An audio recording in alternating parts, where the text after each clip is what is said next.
নমস্কাৰ সকলোকে অন্য এটা ভিডিঅ'লৈ স্বাগতম জনাইছোঁ। ইয়াৰ দিছে জলকীয়াৰ ভিডিঅ'টো আৰম্ভ কৰিছোঁ। আজি মায়ে বনাব লৈছে জলকীয়া আচাৰ। পপাই কেঁচা জলকীয়া বজাৰৰ পৰা কিনি আনিলে আৰু এতিয়া মায়ে জলকীয়াবোৰ কাটি লৈছে।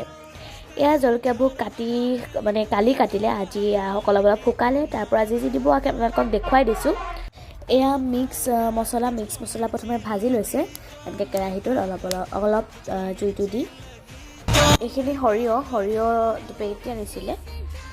ভজা মছলাখিনি এতিয়া জলকীয়াত এনেদৰে দি দিছে। সৰিয়হখিনি পিচি ল'লে, আপোনালোকে এনেদৰে পিচি ল'ব। আৰু এয়া নিমখ দি দিছে, এয়া হালধি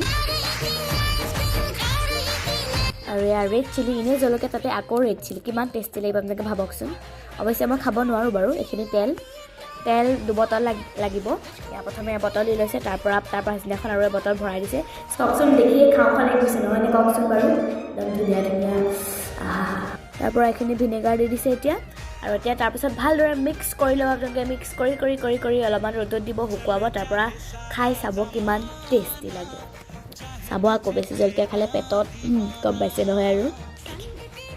দেন ফাইনেলি আমাৰ জলকীয়া আচাৰ ৰেডি হৈ গ'ল। এয়া চাওক, টেষ্টি। আপোনালোকে জলকীয়াৰ ৰেচিপিটো এবাৰ ট্ৰাই কৰি চাব পাৰে। এণ্ড দেন ভিডিঅ'টো আজি ইমানতে সামৰিছোঁ। আৰু যদি আপোনালোকে মোক ইনষ্টাত চাই আছে তেন্তে ফ'ল' মাৰি দিব, আৰু যদি ইউটিউবত চাইছে তেন্তে ছাবস্ক্ৰাইব কৰি দিব। Bye see you guys in my next video'. By.